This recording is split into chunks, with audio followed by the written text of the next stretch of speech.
Bem-vindos a mais a terça pública do Cantinho de Jesus. Estamos nas comemorações do Setembro Amarelo e hoje vamos finalizar, durante duas reuniões anteriores, iniciamos com relação a esta campanha de valorização da vida, promovida não somente pela Federação Espírita Brasileira, como por inúmeras entidades, hoje, governamentais e não governamentais, no combate, na prevenção ao suicídio. E que sabemos ser, hoje, uma situação de saúde pública. Então, tomando por base o Evangelho segundo o Espiritismo, dentro do seu capítulo 5, onde Kardec trará para nós o subtítulo O Suicídio e a Loucura, dentro dos itens 14 e 17, nos estudos anteriores nós desenvolvemos até o item 16. E hoje, no fechamento, faremos a leitura do item de número 17, deste capítulo 5 do Evangelho segundo o Espiritismo. O texto do próprio Allan Kardec. O Espiritismo tem ainda, a esse respeito, bom,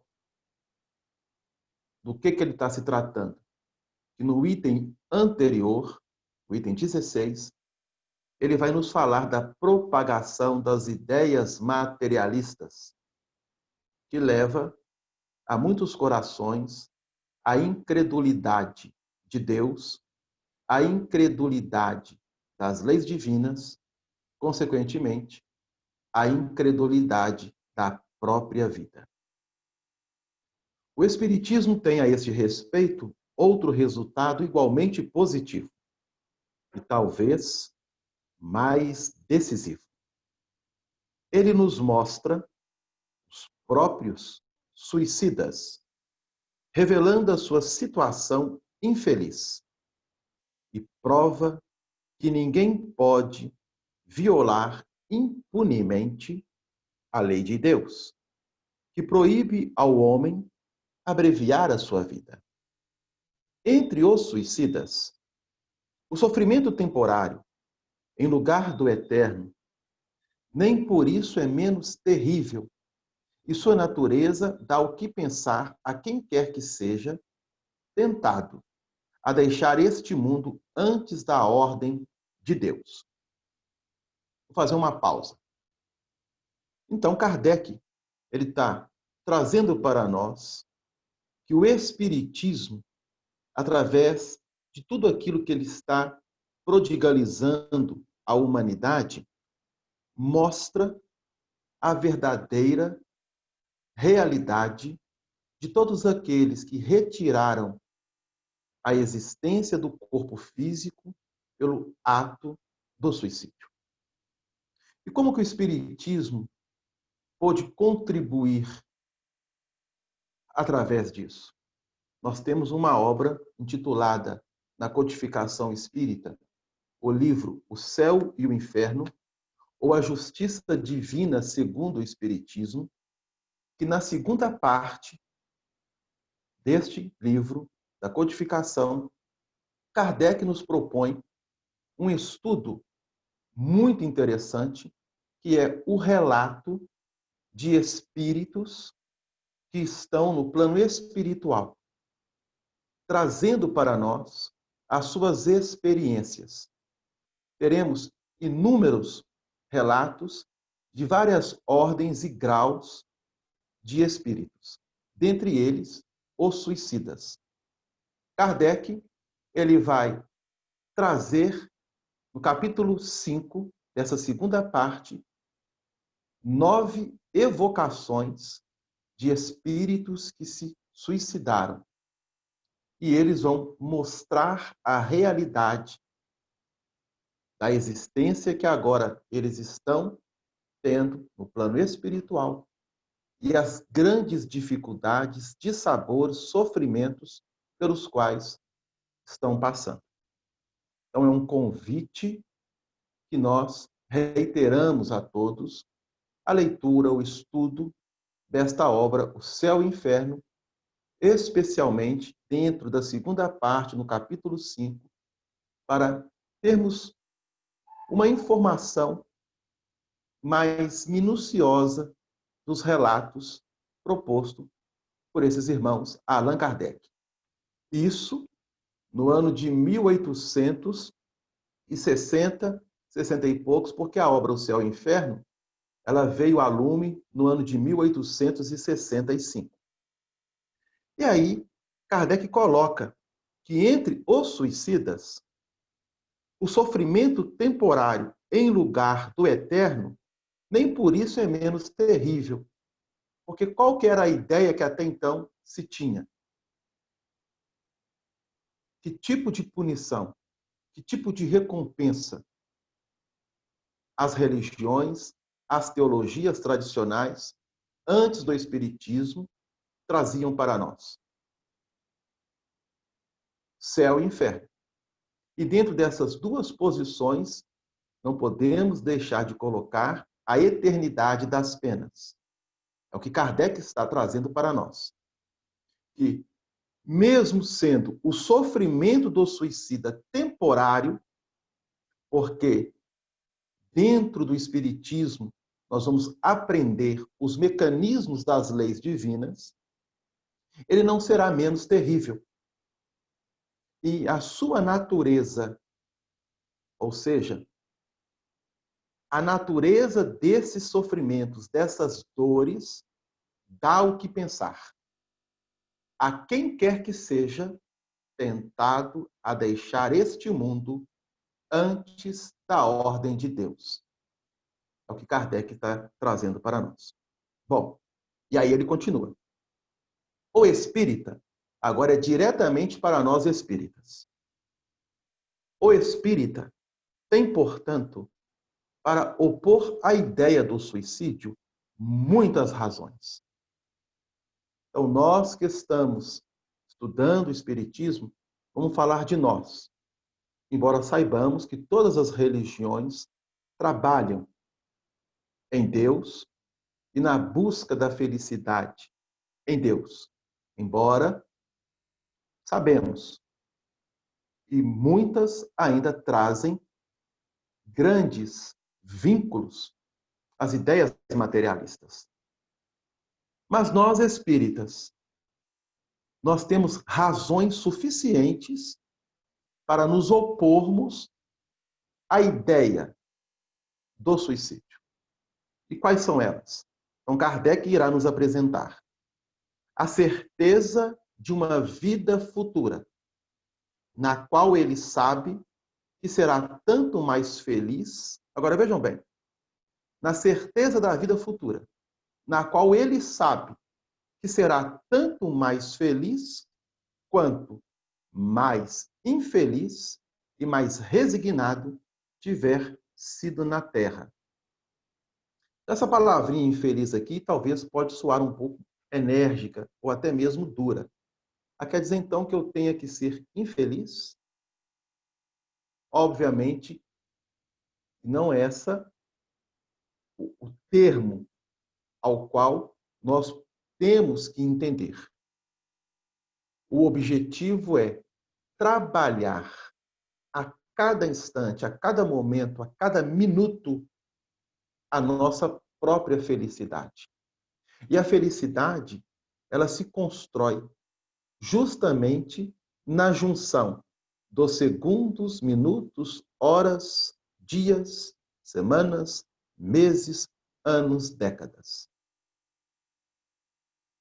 A felicidade é o fruto sazonado, doce e suave, de uma semeadura.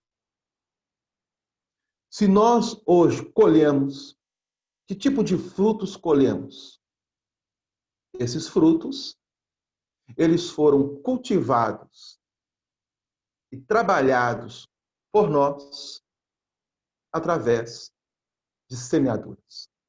Então, nós vamos observar aqui a lei divina entrando em ação. E que nós precisamos estar agora muito conscientes em relação a isso. Então, se eu estou passando por um tipo de situação, eu não tenho que ser infeliz, pelo contrário, eu tenho que entender as consequências pelas quais hoje eu estou vivenciando certa questão, para, através deste entendimento, trabalhar no processo de transformação, porque a certeza da vida futura me assegura a realizar uma semeadura de valores, cujas sementes, se eu souber, com muito carinho, trabalhá-las no meu sentimento, no meu coração, serão os frutos aos quais colherei amanhã. A certeza de que, abreviando a sua vida, então, nós temos a certeza de que, ao abreviar a vida, chegaremos a um resultado inteiramente contrário ao que esperávamos. Então, vamos pensar. Qual é o resultado do indivíduo, da pessoa, que ao cometer o suicídio, ele espera? Eliminar, acabar com o seu sofrimento, com a sua dor, seja ela qual nível for. Então, nós vamos ver que o ato final do suicídio, como temos aprendido através destes estudos e ao longo da nossa jornada dentro do próprio Espiritismo, nada mais é do que a consequência final de algo que foi sendo trabalhado, alimentado anteriormente até chegar àquele momento. Hoje, o combate, a prevenção é importante, principalmente através do diálogo, ao qual nós temos, voltamos a insistir, fazermos, realizarmos, principalmente onde famílias passam por essa situação. Eu digo famílias, porque se um membro da família está tendo essa ideia, vai acarretar para toda a família. Nós precisamos estar conscientes disso. Então, o resultado que ele esperava será completamente o contrário, porque nós temos a certeza absoluta disso, devido aos relatos que nós colocamos agora há pouco, dos próprios espíritos que praticaram suicídio e que Kardec traz 9 relatos no livro Céu e Inferno. Bom, isso é na obra básica. Lembramos que nós temos uma literatura farta dentro do Espiritismo, especialmente através da própria mediunidade de Chico Xavier, de Valdo Pereira Franco, de Ivone do Amaral Pereira, falando-nos sobre causas, consequências do suicídio. Que foge de um mal, continua Kardec, que foge de um mal para cair noutro pior ainda, mais demorado e mais terrível, que se engana ao pensar que, ao se matar, irá mais depressa para o céu, que o suicídio é um obstáculo à reunião no outro mundo com as pessoas de sua afeição, que lá espera encontrar. De tudo isso resulta que o suicídio, só lhe oferecendo decepções, é contrário aos seus próprios interesses.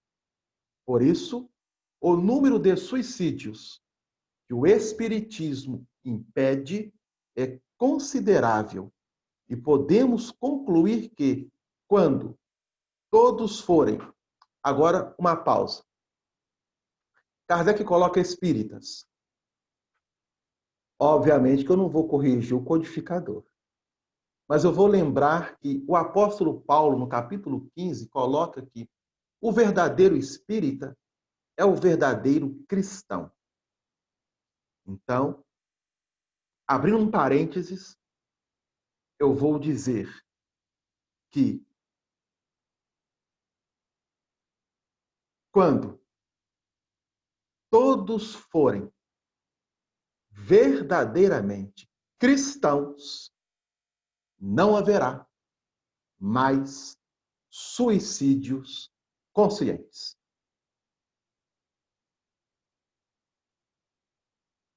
Comparando, pois, os resultados das doutrinas materialista e espírita sob o ponto de vista do suicídio, vemos que a lógica de uma conduz a ele, enquanto a lógica de outra o evita, o que é confirmado pela experiência. Então, Kardec está trazendo para nós o seguinte: coloquemos as duas doutrinas lado a lado, a materialista e a espírita.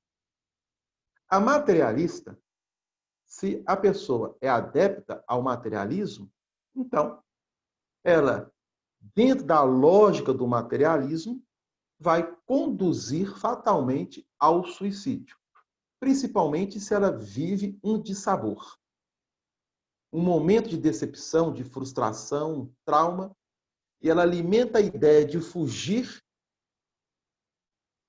consumindo o ato do suicídio. Então, o materialismo, dentro da sua lógica, fatalmente leva a quem quer que seja a cometer o ato suicida. É o que Kardec está trazendo.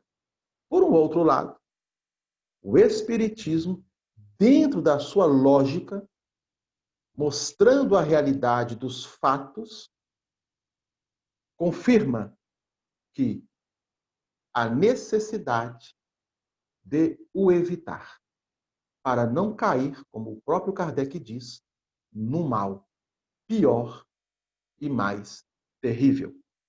Bom, e aí Kardec, nessa lição, ele está chamando-nos o ponto para muitas questões importantes e que nós gostaríamos aqui de levantar. Primeira delas, a lei de Deus.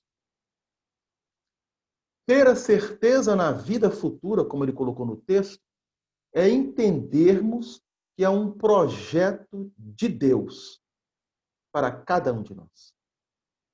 E se é um projeto de Deus, eu preciso entender que projeto é esse. Bom, ele foi revelado a nós por Jesus. Jesus, sendo o guia e o modelo da humanidade, ele vai, ao longo dos milênios, hoje, tendo a informação de que ele é o governador espiritual do orbe que nós habitamos, ele vem tutelando a nossa trajetória até este momento. Os passos de cada espírito que habita este orbe. Com qual objetivo? De levá-lo à compreensão das leis de Deus. E quando nós aprendemos a ter uma conexão melhor com as leis divinas, conscientemente e gradativamente nós vamos despertando para a certeza desta vida futura, da sua realidade. Bom, diante disso, nós vamos estabelecer um discernimento diante das consequências se nós cometermos o suicídio, no caso consciente. E aí, há uma outra chamada de atenção. Que Kardec, à época, ele não adentrou, mas ele já deixou subsídios para que, no encaminhamento da progressão da doutrina espírita no orbe terrestre, nós pudéssemos ter essa informação. Nós a tivemos quase que 80 anos depois da publicação do livro Céu e Inferno. Suicídio consciente. Se há o consciente, há também o inconsciente. E qual que é o suicídio inconsciente? Até a chegada do Espiritismo, não se falava em suicídio inconsciente, nem se cogitava nessa possibilidade do suicídio inconsciente. Quando Francisco Cândido Xavier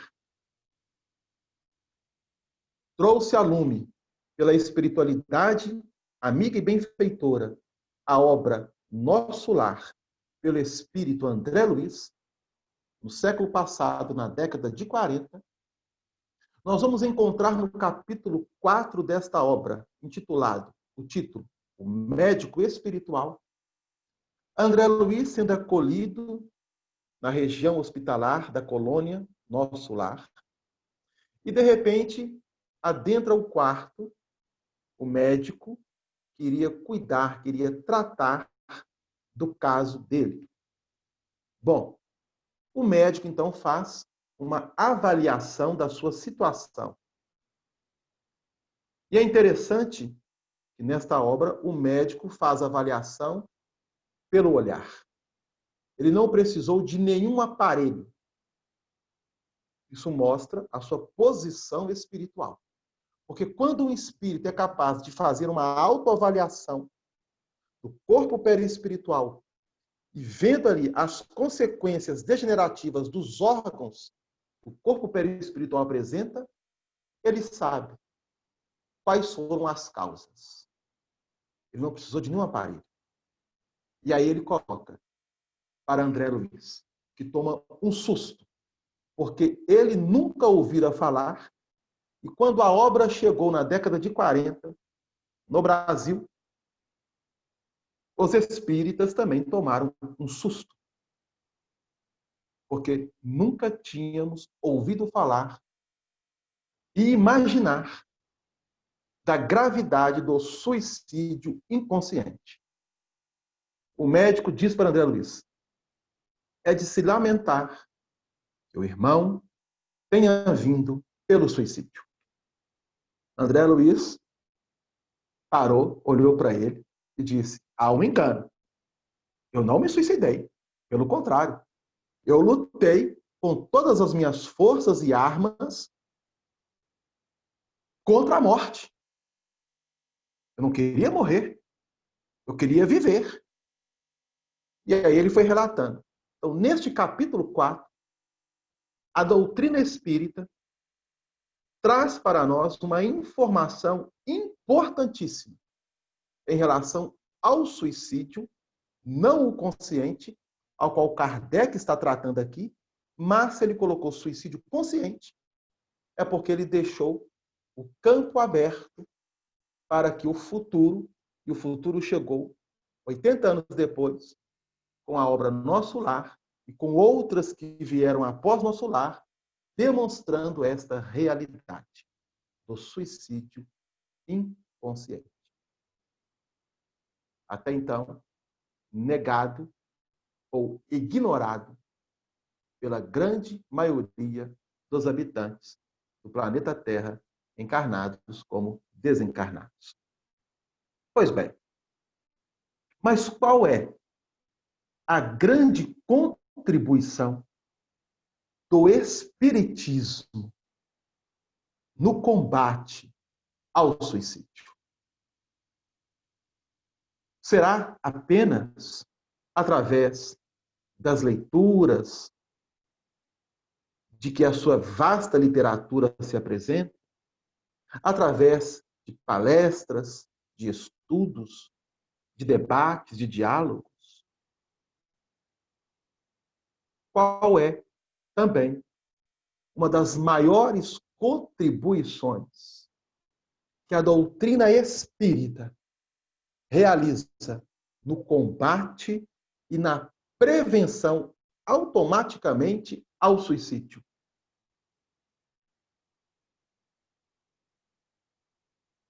Pois bem, então nós vamos trazer um relato do livro Memórias de um Suicida. Eu estava fazendo uma pesquisa de vários relatos para falarmos sobre as consequências ou o agravamento dos suicidas no plano espiritual, mas nós decidimos. Quando eu falo nós, gente, é porque eu nunca decido sozinho por mim mesmo, tá? Sempre existe alguém que nos orienta. Na obra Memórias de um Suicida, por Camilo Cândido Botelho, que é um pseudônimo, através da médium Ivone do Amaral Pereira, na primeira parte desta obra, quem tem um livro velho, ele é dividido em 3 partes, os livros novos não são. No capítulo 6, está intitulado A Comunhão com o Alto. O que está acontecendo? Aquele grupo de suicidas que nós fizemos algumas colocações nos estudos anteriores, que foram acolhidos na colônia Esperança, ou Cidade Esperança, e que é regida por Maria de Nazaré. A área hospitalar dá-se o nome Hospital Maria de Nazaré, por isso que ficou muito conhecida a colônia como se fosse Maria de Nazaré, mas o nome da cidade é Cidade Esperança, que acolhe suicidas do mundo inteiro.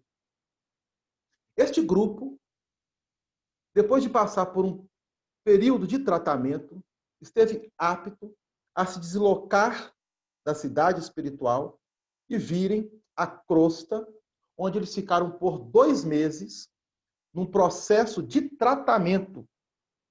Vejam bem, num processo de tratamento, onde eles iriam serem trabalhados de forma energética com os fluidos animalizados em uma reunião mediúnica dentro de uma casa espírita.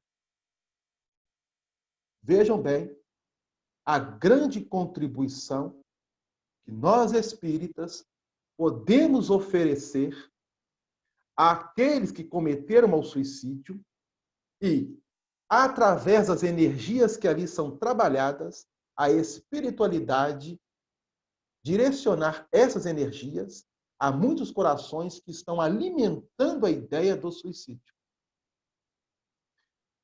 E no final do capítulo 6, da primeira parte, Camilo nos narra através da médium Ivone do Amaral Pereira.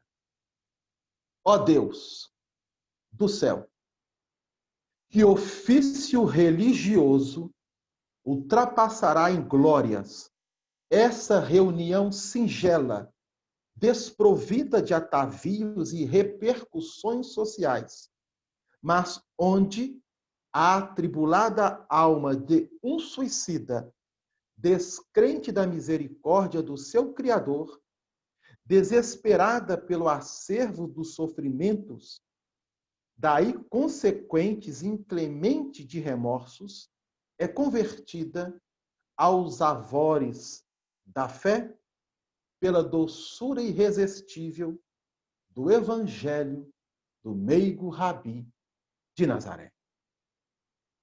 Que cerimônia, que ritual, quais festividades e pompas existentes sobre a terra poderão ombrear-se com a magnificência do santuário secreto de um núcleo de estudos e labores espirituais, onde os missionários do amor e da caridade, do unigênito de Deus, em seu nome, esvoaçam, mergulhados em vibrações ilibadas e puras, oferecendo aos iniciados modernos que se congregam em cadeias mentais excelentes o precioso exemplo da nova prática da fraternidade. fraternidade.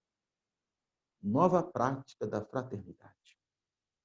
Em que setor humano depararia o homem glorificação mais honrosa para lhe condecorar a alma do que essa, de ser elevado à meritória categoria de colaborador das esferas celestes, enquanto os embaixadores da luz lhe desvendam os mistérios do túmulo, ofertando-lhe sacrossantos ensinamentos de uma moral redentora, de uma ciência divina, no intuito generoso de reeducá-lo para o definitivo ingresso no redil do Divino Pastor.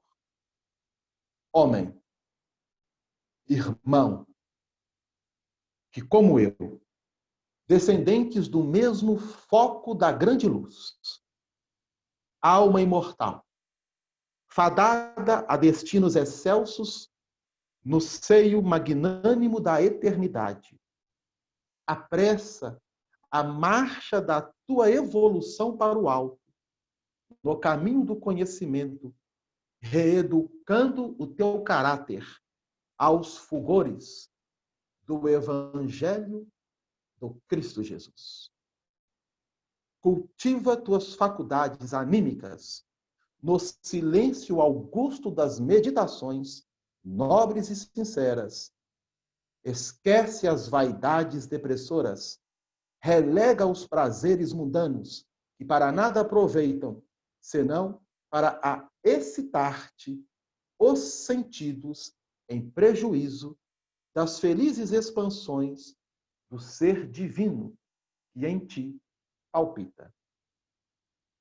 Alija para bem distante do teu coração o egoísmo fatal que te inferioriza no concerto das sociedades espirituais, pois tudo isso mais não é que escolhos terríveis a dificultarem tua ascensão para a luz. E ele continua. E depois, quando te sentires afeito às renúncias, quando fores capaz das rígidas reservas necessárias ao verdadeiro iniciado das ciências redentoras, quando tiveres apartado o teu coração das ilusões efêmeras do mundo em que experimentas a sabedoria da vida, e empolgada se sentir a tua alma imortal pelo santo ideal do amor divino, que teus dons mediúnicos se entreabram qual preciosa e cândida flor celeste para a convivência ostensiva com o mundo invisível, despetalando aos jófares perfumes de caridade fraterna a passagem dos infelizes que não souberam a tempo se precatar, como tu, com as forças indestrutíveis que a alma fornece, a ciência imarcessível do Evangelho de Jesus. É um convite. A doutrina espírita vem reviver o Evangelho de Jesus. No Velho Testamento, nós temos inúmeros casos de suicídio. Nós temos um suicídio relatado no livro de Juízes, no primeiro e no segundo livro de Samuel. Só ali nós temos 6 suicídios. E o tempo não nos permitiu trabalhar. Nós gostaríamos de trazer, conforme Camilo coloca, que ofereçamos a alma ao Evangelho do Cristo. Nós relembramos do capítulo 4, versículo 23, do Evangelho de Jesus, segundo as anotações do evangelista Mateus.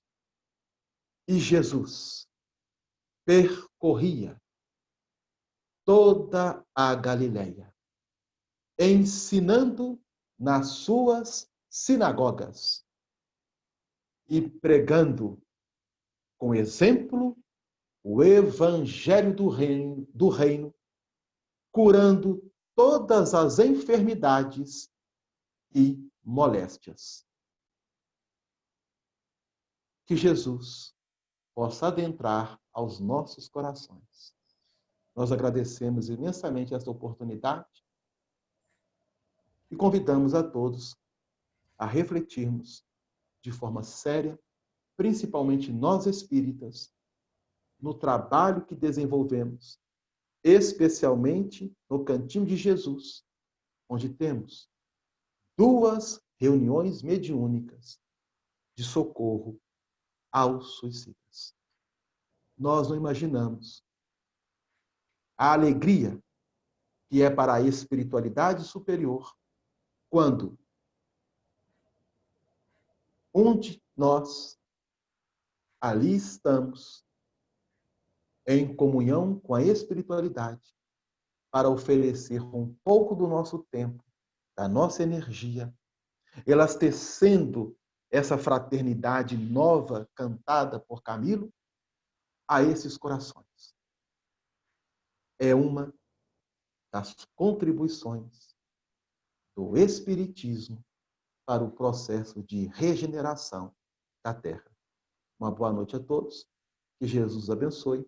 Nós vamos passar a palavra para o nosso irmão Valdir, que dará continuidade à terceira parte do Setembro Amarelo, no combate ao suicídio, com a exposição do Livro dos Espíritos.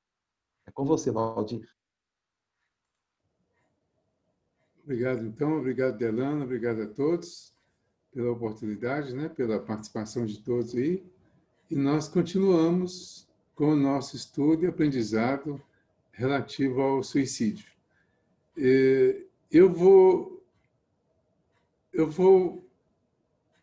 de uma certa forma, repetir algumas coisas que o Delano falou, e só para reforçar alguns detalhes, mas que eu queria chamar a atenção para uma coisa. Ele falou bastante sobre a Ivone Pereira, por exemplo, mas eu queria chamar a atenção um pouquinho disso. Porque hoje é o nosso último estudo aqui no Cantinho, pelo menos sobre o suicídio, né? E eu acompanho muito esse livro, Evangelho das Recordações, que foi a partir dele que nós chegamos aos 2 grupos de socorro suicidas que o Delano acabou de falar. Mas ele falou também da Ivone Pereira. E eu queria só lembrar e chamar a atenção para uma forma de homenagem que o Eliseu Rigonati faz a ela. Aqui no último estudo do livro aqui sobre suicídio, que chama Ainda o Suicídio, ele fala assim: eu não poderia encerrar o assunto suicídio, nós não poderíamos encerrar o assunto suicídio sem prestar um tributo de respeito e gratidão à ceareira Ivone do Amaral Pereira, que desde mocinha até hoje, septuagenária, ergue bem alta a bandeira de combate ao suicídio. Sua obra volumosa é um farol de alerta aos imprudentes que, por questões passageiras e facilmente vencíveis, cometem a loucura do suicídio. Fomos visitá-la no Rio de Janeiro, onde mora em casa Solarenga, com sua irmã Amália Pereira Lourenço, no bairro da Piedade. Recebidos carinhosamente pelo casal César Augusto Lourenço e Amália, e risonhamente por Dona Ivone, passamos uma tarde encantadora, desfrutando de um opíparo banquete espiritual. Dona Ivone possui uma riquíssima bagagem de casos espirituais e mediúnicos que ilustram, linha por linha, as obras básicas do Espiritismo. E rememorando-os, instrui-nos, deleita-nos e fortifica nossas convicções. Espírito positivo, não pactua com o erro, nem usa de meias palavras e sorrisos para agradar amigos. É fiel à recomendação de Jesus. Seja o vosso falar sim, sim, e não, não, porque o que passar daí é obra do mal. Não contraiu núpcias, pobre, sem aposentadoria, vive às expensas do casal. Satisfeita com a pobreza, sem pretensões de aplausos, não se desvanece com os respeitos humanos. Aspira, sim, aspira a bem cumprir sua tarefa mediúnica até o último dia de sua vida terrena, antes de partir para a pátria espiritual pela qual suspira. Bate-se denodadamente pela pureza do Espiritismo, pela simplicidade dele. Não admite os arrebiques com que querem enfeitá-lo, nem o sensacionalismo de quem tentam revesti-lo. Tudo é simples no Espiritismo. Por que complicá-lo? Estudo, minha gente. Estudo e humildade é o quanto basta, apregou ela. Prega o estudo porque estuda. Conhecedora emérita dos autores basilares, Allan Kardec, Leon Denis, Gabriel Delane, Ernesto Bozano, é de ver a riqueza de minúcias com que os comenta. Apontamentos que desde o ano de 1926, isto é, desde os dias de minha juventude e os albores da mediunidade que juntos floresceram em minha vida, penosamente vinha eu obtendo de espíritos suicidas que voluntariamente acorriam às reuniões do antigo Centro Espírita de Lavras, na cidade do mesmo nome, no extremo sul do estado de Minas Gerais, e de cuja diretoria fiz parte há algum tempo. Assim nasceu Memórias de Suicidas. O livro máximo doutrinário e também básico do Espiritismo, que já se obteve mediunicamente. Tanto que, se pudéssemos todos, se perdêssemos todos os livros do Espiritismo e nos restasse unicamente este, por meio dele, reconstituiríamos toda a doutrina espírita, sem dúvida nenhuma. Dona Ivone é uma senhora robusta, corpulenta, levemente morena, olhos vivos de olhar penetrante, lábios e sobrancelhas bem arqueadas, nariz bem formado, cabelos curtos, brancos, bem penteados, alegre, conservadora, incansável, possuidora de uma memória fotográfica. Relembra fatos e mais fatos com uma precisão admirável. E nós, que já tivemos o coração trespassado pelo ferro em brasa do suicídio de entes queridos, só podemos homenageá-la com estas insignificantes palavras. Obrigado, irmã Ivone, muito obrigado. E nós, no cantinho, lembrando também essa homenagem aqui, o nosso segundo grupo de estudo de socorro aos suicidas tem o nome dela. Grupo de Socorro aos Suicidas Ivone do Amaral Pereira. Então, é sempre importante a gente lembrar, porque ela teve um papel muito significativo nessa questão do combate ao suicídio. É só a gente lembrar como umas coisas vão puxando outras.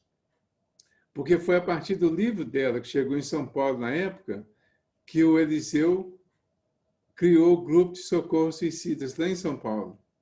Foi a partir do grupo que ele criou lá, baseado no livro Memórias dos Suicidas, e em homenagem a Ivone, que nós, vendo lá, copiamos a ideia dele e criamos também no Cantinho o nosso primeiro grupo de socorro aos suicidas em 1988. E depois, em 2000 e pouco, eu não me lembro o ano, alguém podia me lembrar uma hora aí que eu esqueci. Se não me engano, foi a partir de 2002 que nós começamos esse segundo grupo de socorro aos suicidas. E são dois grupos, como o Delano citou aí, eu estou só reforçando, porque o... Pode falar, Marina. Foi 2002 mesmo. 2002? Novembro? É isso mesmo. Novembro. Ah, então tá. Então minha memória não está tão ruim, não. Bom, então, esse grupo, nós criamos os dois grupos com 28 pessoas diferentes. Então, nós temos dois grupos trabalhando. Eu não sei exatamente o número que está hoje, mas o nosso do primeiro sábado, ou do segundo sábado, tem 14 pessoas. Eu imagino que o outro também tenha 14. Então, nós temos pessoas trabalhando, dois grupos, uma vez por mês, né? Cada um dos grupos, um no primeiro sábado, outro no segundo, trabalhando em função quase que exclusiva da ajuda aos suicidas. E estamos lembrando disso hoje, nesse último dia, para lembrar, gente, que nós começamos esse estudo sobre suicídio em 1987.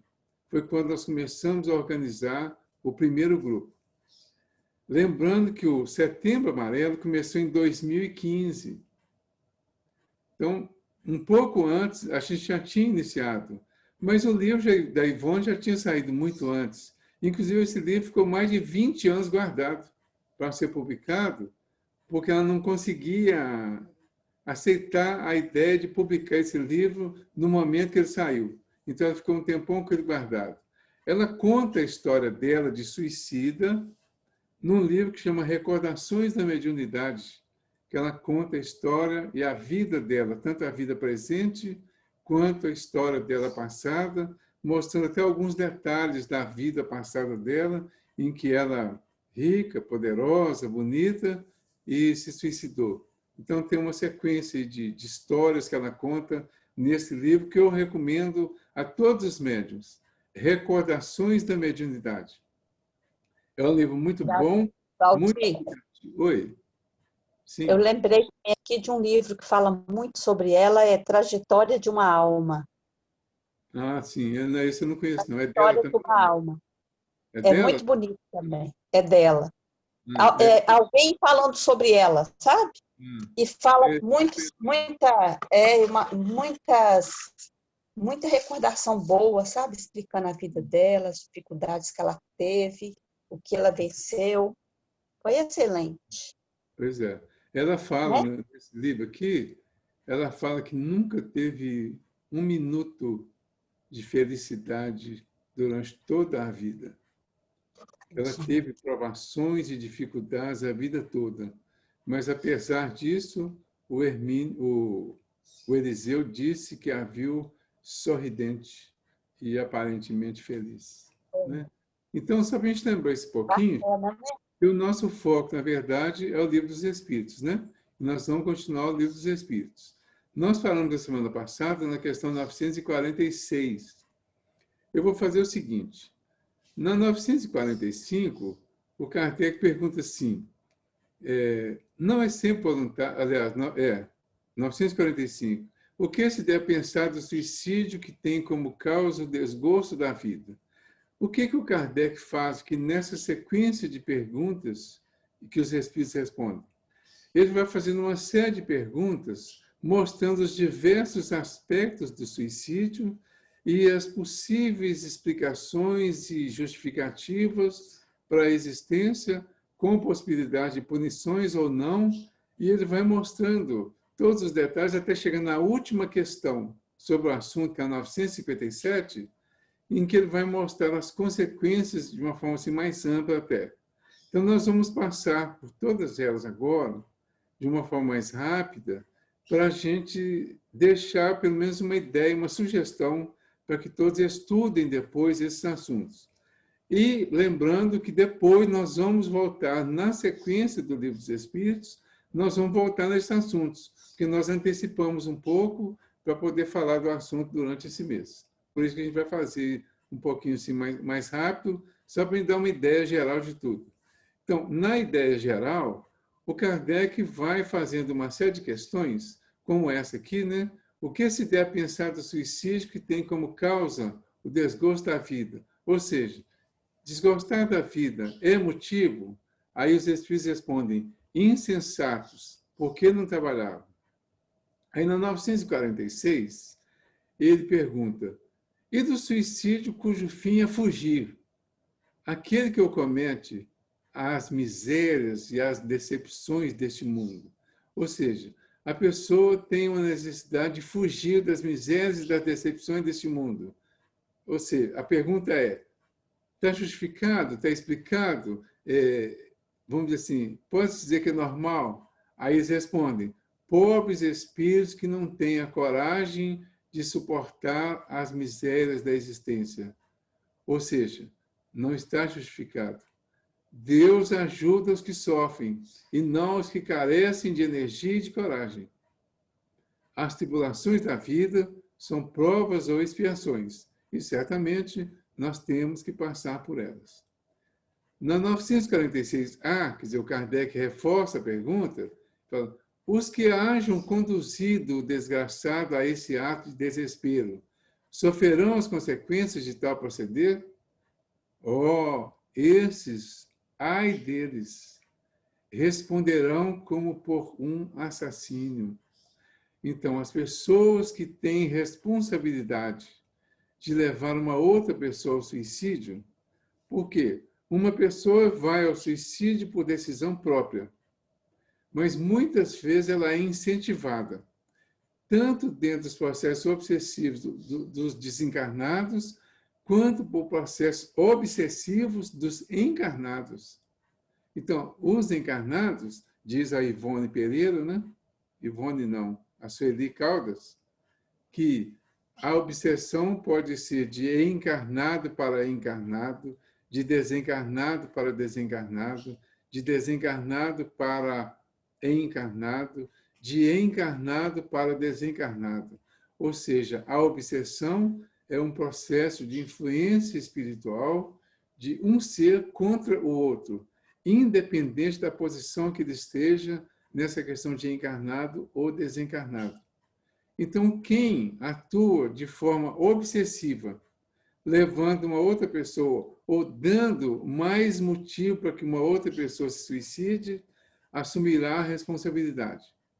Por isso, em muitas famílias que têm um suicida vivendo as consequências do suicídio aqui na reencarnação, ele está convivendo essa consequência junto com outras pessoas que não têm as mesmas questões físicas, mas que estão convivendo porque levaram ao suicídio. Isso está explicado no livro Memória do Suicídio, inclusive. Por quê? Uma mãe que fisicamente está bem e recebe um filho todo deformado e que pode ser, nem sempre é, mas pode ser consequência de um suicídio, ela não está recebendo ali por castigo ou coisa parecida, né? Ela está recebendo um espírito com quem ela conviveu em determinado momento e, por alguma razão, levou esse espírito ao suicídio, ou incentivou, ou agiu de tal forma que ele acabou chegando a isso. Então, quando isso acontece, ela pode receber esse espírito como filho. Então, no ambiente familiar, todos estão mais ou menos ligados e responsabilizados pelo suicídio daquela pessoa que está ali agora resgatando. E aí ele continua, né? Pode ser considerado suicida aquele que, a braços com a maior penúria, se deixa morrer de fome? Se lembram que o Delano falou da questão do suicídio consciente e inconsciente? Então, aqui ele não está bem caracterizado, mas aqui é um tipo de suicídio inconsciente, porque a pessoa que se deixa morrer de fome é como se ela não quisesse necessariamente morrer, mas ela se desgosta da vida. Ele tem uma penúria, passa uma dificuldade, passa algumas provações, então ela vai largando, vai deixando e vai morrendo devagarinho sem perceber, né? Então, neste caso aí, ele fala, é um suicídio, mas os que lhe foram causa ou que teriam podido impedi-lo são mais culpados do que ele, a quem a indulgência espera. Esse é um sinal de alerta para nós que temos condições de ajudar as pessoas em situação de penúria e nem sempre o fazemos. Bom a gente pensar sobre isso e pensar em como nós podemos impedir, às vezes, que uma pessoa se suicida, às vezes por um pequeno gesto. Um gesto muito pequeno, uma palavra, uma mensagem carinhosa, um aperto de mão, um sorriso, um pouquinho de comida. Às vezes, até a satisfação de um vício. Às vezes a gente fica com muita coisa, né? A Ivone falou que o Espiritismo é simples. E às vezes nós precisamos ter uma simplicidade até na interpretação das coisas para não levar tanto a ferro e fogo e fazer com que as pessoas que estão em processos doentios vivam como nós que achamos que estamos saudáveis. Né? Por quê? Um dia eu, às vezes, me lembro disso e com uma certa alegria até, porque um dia eu passei por uma senhora que conversava sozinha e eu achei que ela estava falando comigo.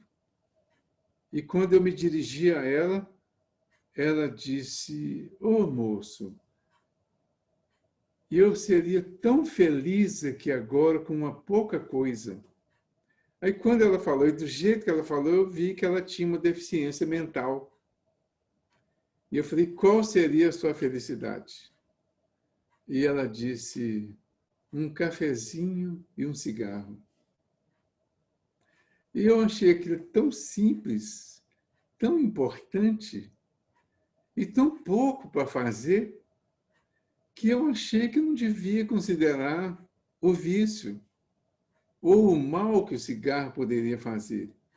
Eu consegui imaginar, vou fazer igual a Delano, nós, né, conseguimos imaginar que isso seria muito mais benéfico para ela, dar a ela o cafezinho e o cigarro, do que não dar. E assim eu fiz. E eu tenho maior tranquilidade hoje de ainda hoje imaginar e ter uma certeza de que esse ato foi bom para ela. E um ato simples, eu não tinha cigarro porque eu não fumava, mas eu já fumei um dia. E já pedi cigarro em alguns momentos da vida lá no passado. Mas eu não tinha. Mas eu cheguei lá no meu trabalho, estava pertinho, chamei que ela fosse até lá, fui, preparei um copo de café, pedi a alguém lá que me desse um cigarro aceso, porque a minha decisão foi de não pôr cigarro na boca nunca mais, de jeito nenhum. Peguei alguém que me desse o cigarro aceso, levei e entendo que a felicidade dela foi feita. E ela agradeceu assim de uma forma super alegre e saiu feliz da vida porque tinha realizado o sonho. Agora imagine o contrário. Imagine o contrário de você dar R$1 às vezes para uma pessoa tomar uma cachaçinha. E às vezes nós somos muito hipócritas nisso, né? Às vezes, em nome até da própria doutrina que nós achamos que já estamos seguindo, nós temos uísques caríssimos em casa para tomar e servir aos nossos amigos, e depois ficamos preocupados com o R$1 que vamos dar para o pobre na rua, que vai tomar cachaça, às vezes, para combater o frio, porque não vai ter um cobertor e não vai ter onde ficar durante a noite. Tudo isso nós precisamos considerar dentro dessa simplicidade que é a doutrina e essa, vamos dizer assim, essa maleabilidade que existe na interpretação das coisas e de como há um intervalo muito grande entre o errado e o certo. Do errado até o certo, nós vamos ter que passar por vários intervalos, por várias fases, por vários momentos, até atingir o certo. Mas nenhum de nós atende o certo de uma vez. Todos nós passamos pelo mal menor ou pelo erro menor até atingir o erro zero, que ainda não será o nosso caso aqui nessa existência. Enquanto isso, nós estamos ainda lutando pelo mal menor, pelo erro menor, por errar menos e não errar. Seria uma ilusão muito grande, é uma ilusão muito grande nós acharmos que já estamos perfeitos e, pior, nos punirmos porque tivemos algum comportamento que sabemos que é inadequado, mas sentimos que ainda não conseguimos fazer diferente. É preciso pensar muito. Tudo isso vai nos levando a um somatório de atitudes, de culpas, de comportamentos que poderiam se tornar diferentes, de comportamentos bons que poderiam ser valorizados e que nós desvalorizamos às vezes porque, mas eu fiz uma coisa tão feia, tão ruim, tão errada, que eu esqueço o que eu fiz de bom e de certo. Então é preciso somar tudo, colocar na balança e oferecer a nós uma oportunidade de ver o certo e de fazer o errado quando ainda não conseguimos fazer diferente. E ao fazer, principalmente quando fazemos inconscientemente, que nós nos perdoemos. Porque o auto-perdão é uma necessidade imensa para impedir que cheguemos ao suicídio. Então, a fome, ela pode ser amenizada por muitos de nós, por todos nós, na verdade. E ao amenizar uma fome, ao oferecer um prato de comida, nós estaremos ajudando muito. Na 948, ele fala, é tão reprovável como o que tem por causa o desespero, o suicídio daquele que procura escapar à vergonha de uma ação má? A resposta, o suicídio não apaga a falta. Não há justificativa para o mal, para o erro. Não há justificativa, há explicação. E diante da explicação, há misericórdia e perdão. Mas a misericórdia e o perdão não apagam a falta. A misericórdia e o perdão apenas dão oportunidade de fazer de novo. Ele fala que, ao contrário, em vez de uma, haverá duas faltas, mais 2, 3, 5, 10 faltas. Teremos oportunidade de fazer de novo e acertar e fazer bem feito. É preciso ter certeza de que nenhum ato de mal contra nós ou contra o próximo é justificável. Mas todos os nossos atos teremos a oportunidade de fazer de novo. É preciso que nós nos ofereçamos essa oportunidade que Deus já deu. Deus já dá. Será desculpável o suicídio quando tenha por fim obstar a que a vergonha caia sobre os filhos ou sobre a família? Olha só, o que assim procede não faz bem, mas como pensa que o faz, Deus lhe leva isso em conta, pois que é uma expiação que ele se impõe a si mesmo. Então, olha aí um pontinho de não agravamento, vamos dizer assim, da falta. Então, a pessoa que se suicida, pensando em impedir a vergonha de alguém, pensando em impedir a humilhação de alguém, ele não está justificado, mas ele terá um atenuantezinho, né? É a questão 949. Na 950, que pensar daquele que se mata na esperança de chegar mais depressa a uma vida melhor? Resposta, outra loucura. Que faça o bem e mais cedo estará de lá chegar, pois matando-se, retarda a sua entrada no mundo melhor e terá que pedir-lhe seja permitido voltar para concluir a vida que pôs termo sob o influxo de uma ideia falsa. Uma falta, seja qual for, jamais abre a ninguém o santuário dos eleitos.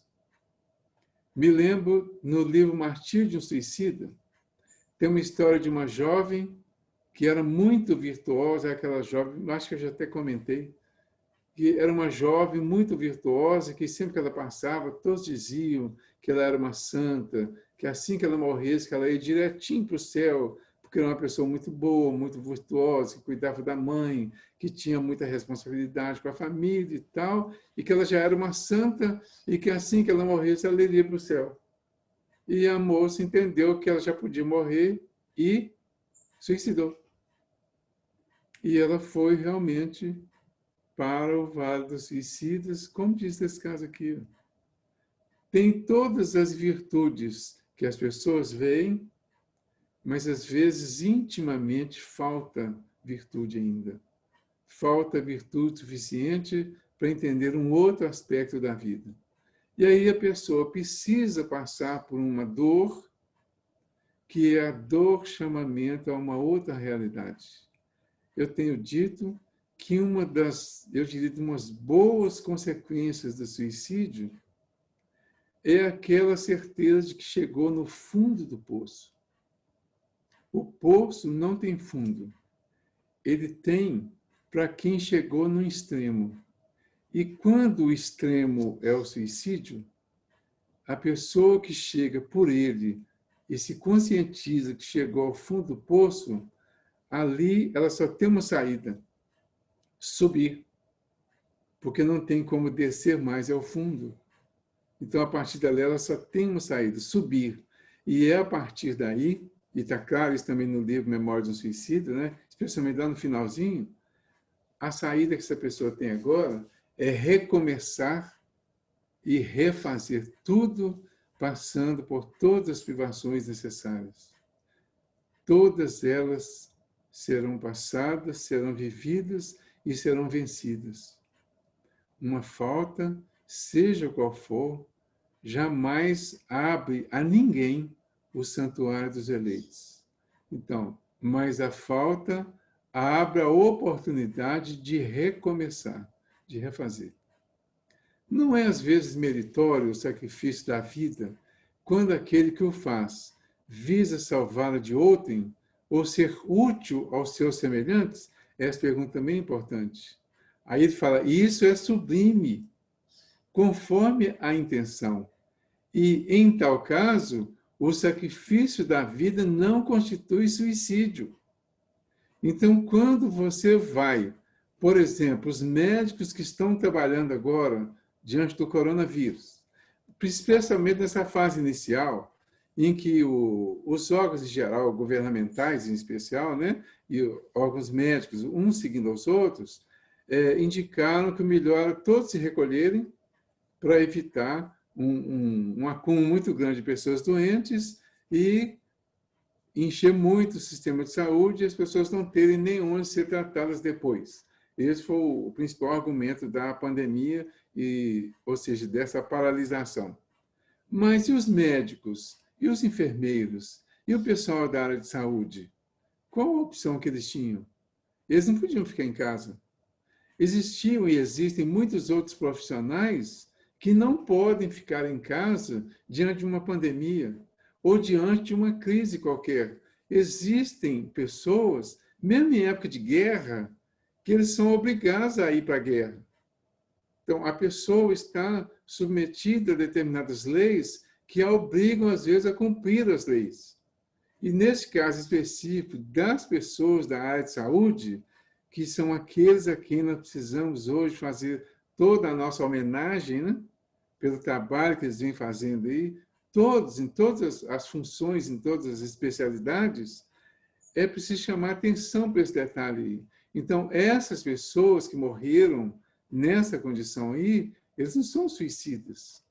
Os policiais que estão correndo aí para combater o crime e são mortos no combate ao crime, eles não podem ser chamados de suicidas, porque eles não estão expondo a vida para morrer.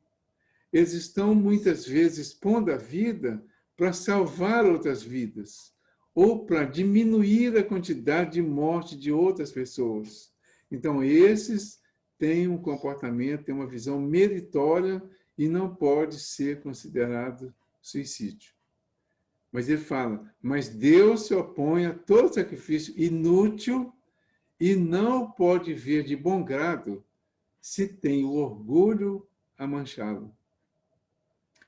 952.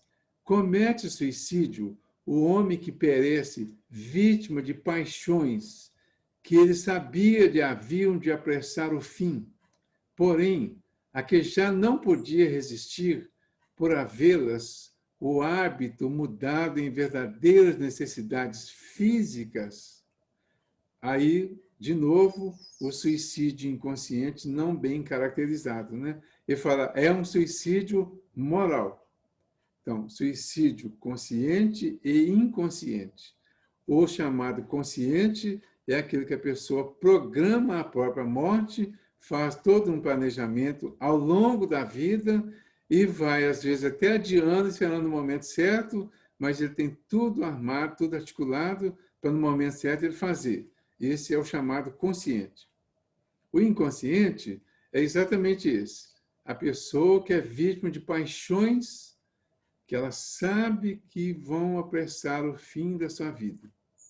Por quê? Uma pessoa que fuma, por exemplo, hoje um fumante pega um maço de cigarro e vem escrito lá, tem os diversos prejuízos que o tabaco pode causar. Então, hoje, é muito difícil alguém fumar e dizer que não sabe que faz mal. E tem gente que até brinca, né? Com a bebida, a mesma coisa. Tem gente que fala que vai beber sim, porque diz que a bebida vai matando devagarinho, né? Mas que não está com pressa de morrer, então bebe, continua bebendo. Então, isso está muito claro e cada vez mais claro hoje. Há campanhas também continuadas. A Organização Mundial de Saúde já considera o alcoolismo como uma doença, é tratado com todos os rigores de uma doença séria, tem uma característica de doença mental, inclusive, o alcoolismo. E claro que as pessoas sabem, mas nem sempre conseguem, ou não se acham capazes de mudar de comportamento. Por isso dizem que não conseguem. Então ele diz, é um suicídio moral. Vai ter consequências também, claro, todas as consequências proporcionais à responsabilidade que a pessoa tenha, ao conhecimento que tenha. Ele reforça a 952 e pergunta, será mais ou menos culpado do que o que tira a si mesmo a vida por desespero? Então, será mais ou menos culpado do que o que tira a si mesmo a vida por desespero? Quer dizer, tem o viciado, né, o apaixonado de alguma forma, por um vício, e tem o que tira a vida por desespero. Então, ele faz uma comparação entre as duas situações.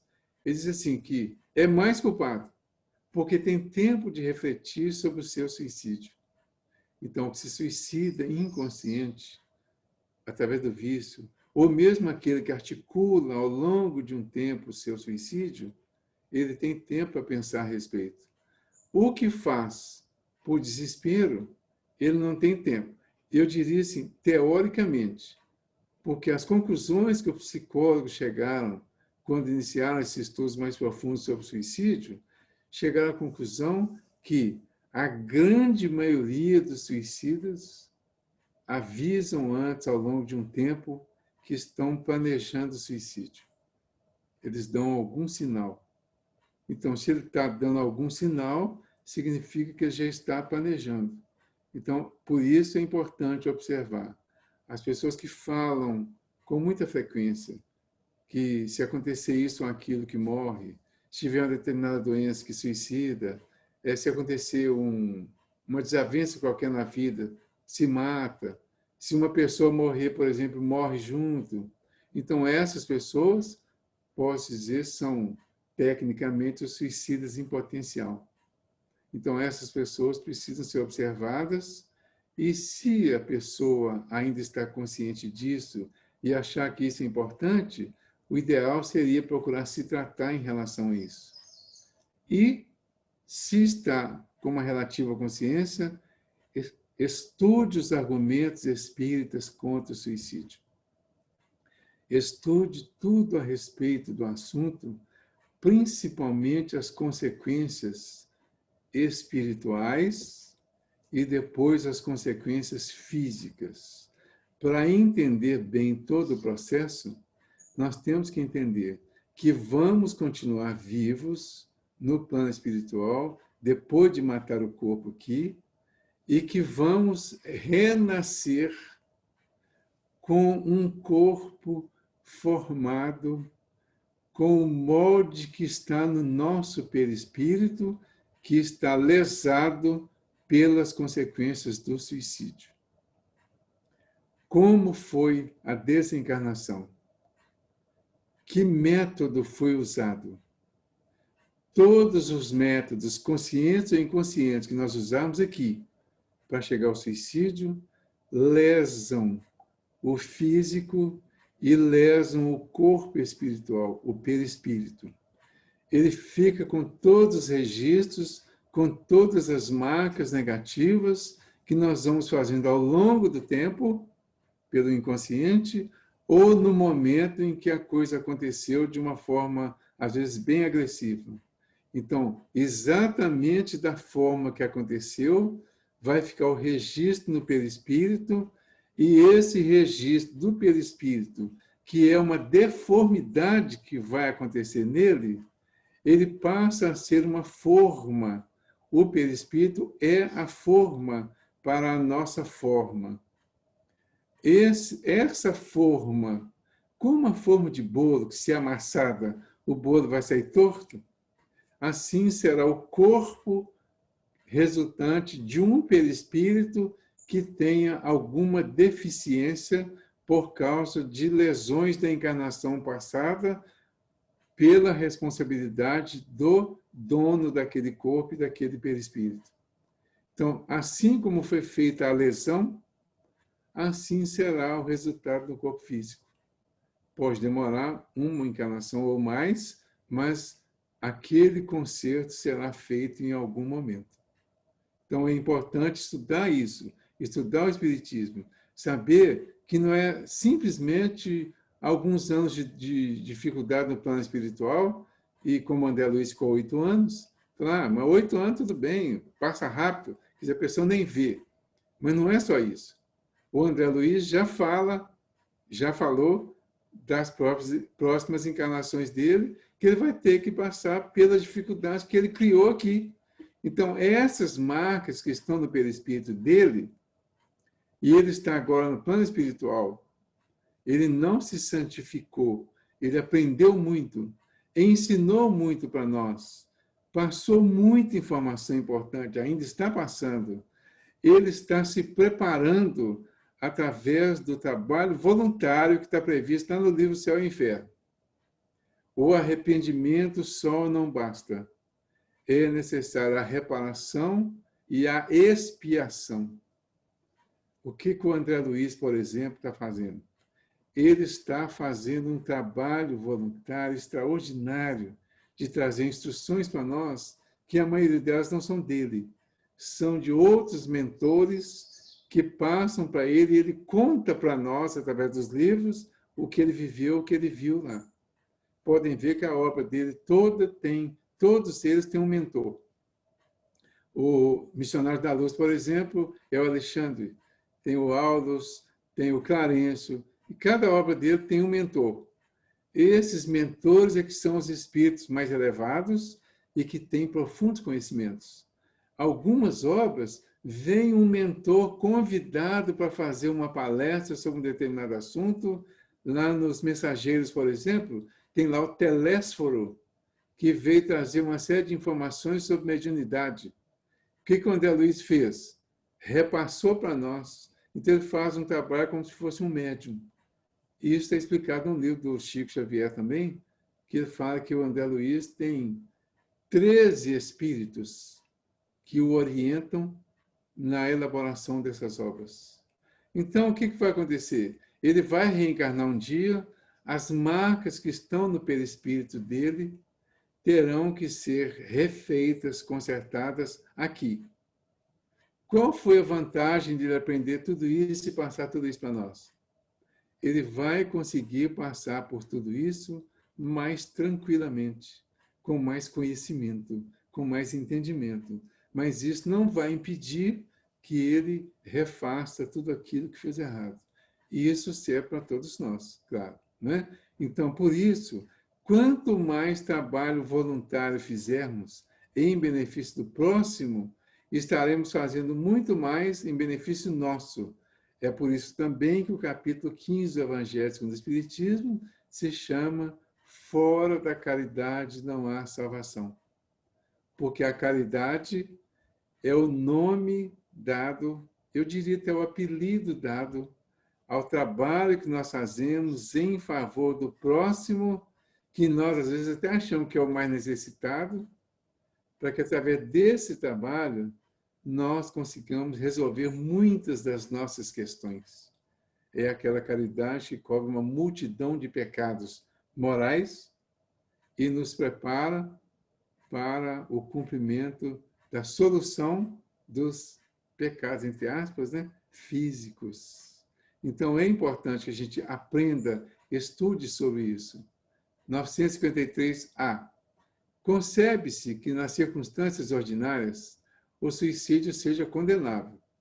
Mas estamos figurando o caso em que a morte é inevitável e em que a vida só é encurtada de alguns instantes.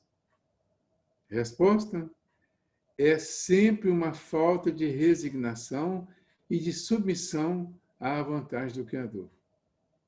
Então, mesmo que a morte seja inevitável, não vai descaracterizar o suicídio se a pessoa fizer com as próprias mãos, mesmo que seja por alguns minutos, algumas horas, que aí entraria na questão da eutanásia. Quais, nesse caso, as consequências de tal ato? Resposta importantíssima. Uma expiação proporcionada, como sempre, à gravidade da falta, de acordo com as circunstâncias. É assim em tudo. A expiação é proporcional à gravidade da falta e de acordo com as circunstâncias. É assim que funciona. Será condenável uma imprudência que compromete a vida sem necessidade? Resposta. Não há culpabilidade em não havendo intenção ou consciência perfeita da prática do mal. A questão é saber se nós temos consciência perfeita da prática ou não do mal.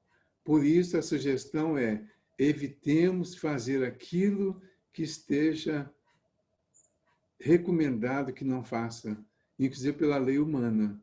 Nós estamos com uma recomendação de usar máscara, de evitar aglomeração.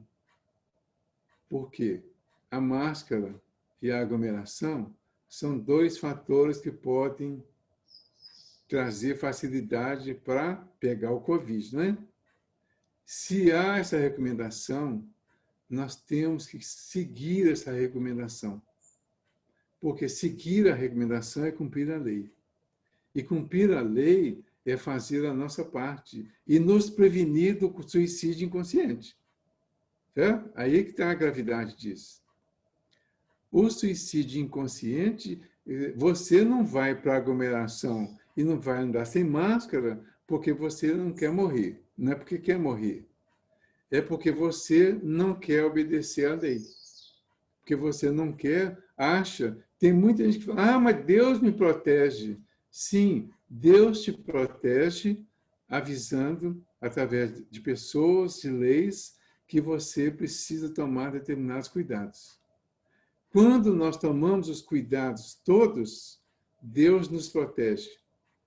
Quando nós não tomamos os cuidados, Deus deixa o nosso livre-arbítrio funcionar. Usando o livre-arbítrio contra a lei, nós assumimos a responsabilidade do que estamos fazendo. Quando usamos o livre-arbítrio a favor da lei, aí sim nós estamos de acordo com a lei e seremos protegidos e a nossa vida será protegida até o dia dela terminar aqui. Se assumirmos o nosso livre-arbítrio e, por exemplo, avançar um sinal vermelho usando o livre-arbítrio, contrariando a lei, e, nesse caso, gerar uma morte, nós podemos ser penalizados, responsabilizados, inclusive pela culpa por ter usado indevidamente o nosso livre-arbítrio. Tudo me é lícito, mas nem tudo me convém, disse o Paulo, né? Tudo me é lícito, mas não me escravizarei a coisa alguma.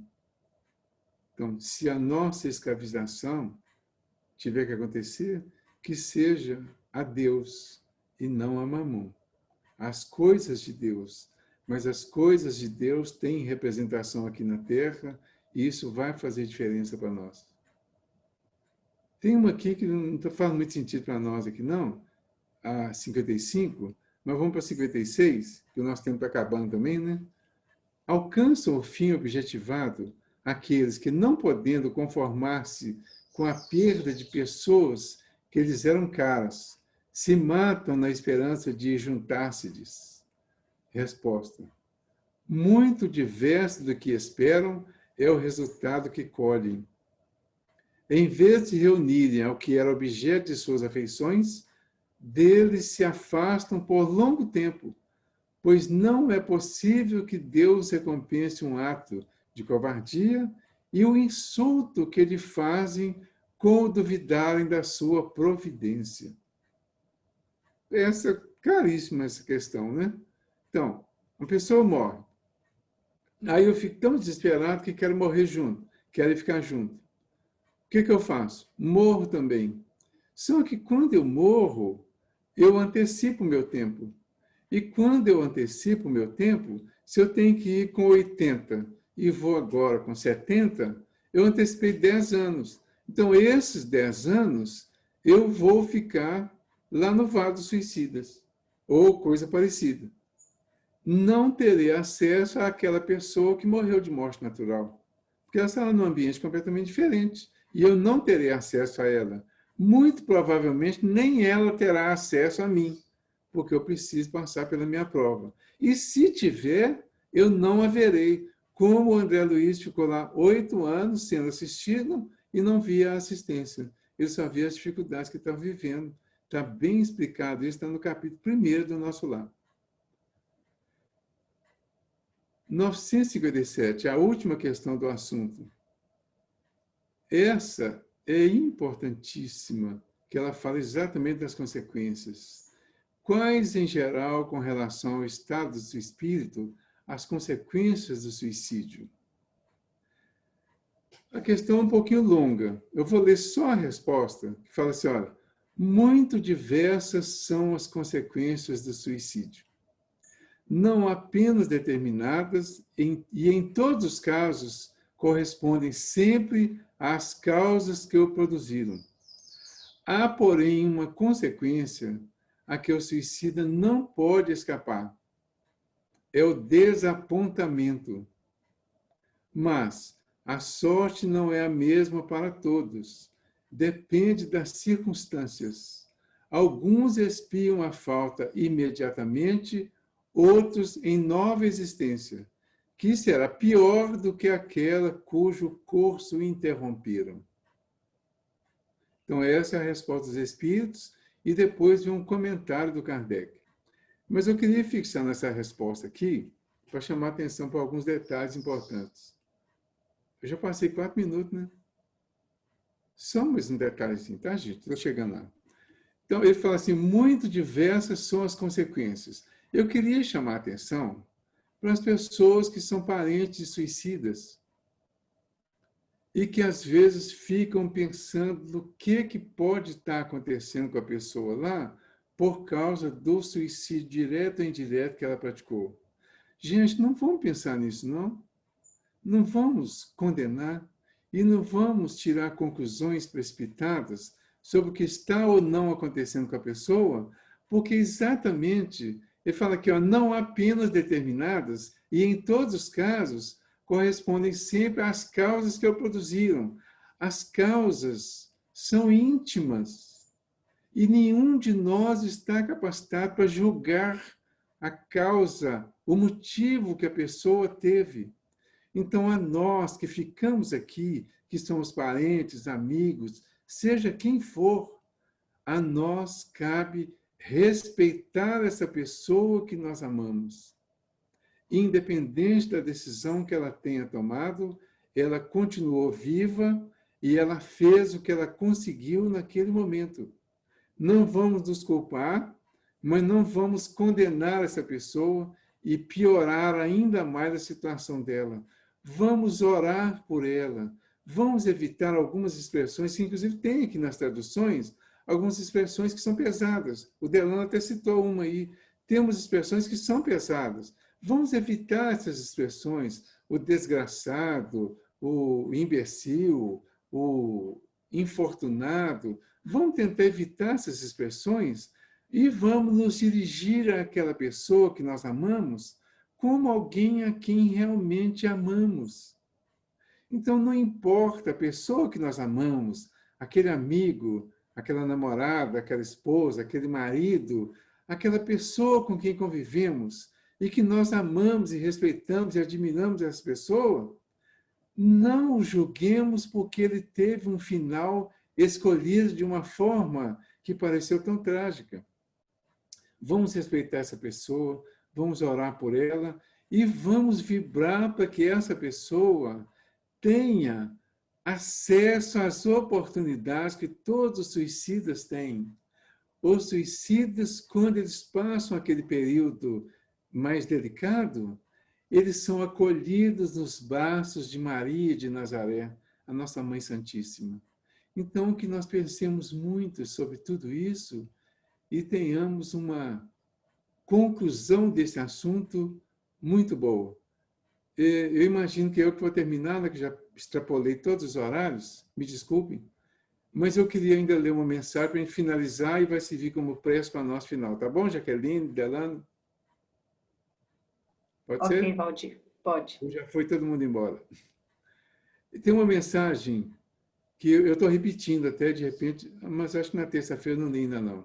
Chama Um Minuto Apenas, que é uma mensagem para todos nós, candidatos, direto ou indireto ao suicídio, e para aqueles que já foram também, esse minuto é para todos nós. É um tempo preciosíssimo. Um minuto apenas. A tormenta calma, a dor passa, o ausente chega. O dinheiro muda de mão, o amor parte, a vida muda. Mudança de rumo, a vida muda. Em um minuto apenas. Em um minuto apenas, Deus providencia o socorro. Pode ser um coração atento, uma mão amiga ou um pedaço de papel impresso caído na calçada. Papel que o vento não levou para longe. Um minuto apenas e o amor volta.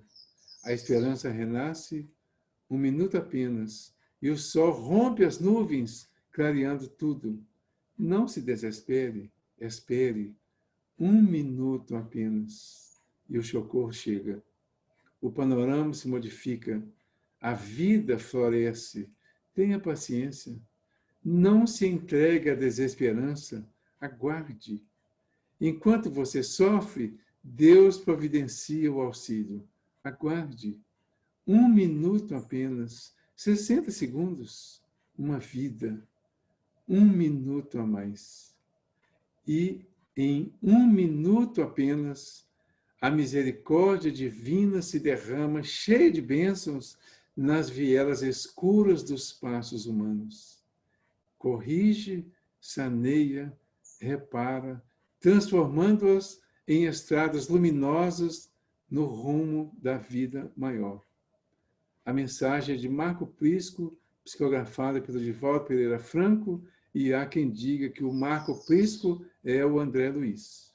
Então, nós agradecemos a todos pela paciência, pela oportunidade, pela presença, pedindo a Deus que abençoe a todos nós, a Jesus que nos ilumine, que nos dê novas oportunidades, que a misericórdia divina nos envolva a tal forma que nós possamos nos perdoar, perdoando todos aqueles com quem convivemos e sempre mantendo a nossa fé na espiritualidade maior e na supremacia de Deus.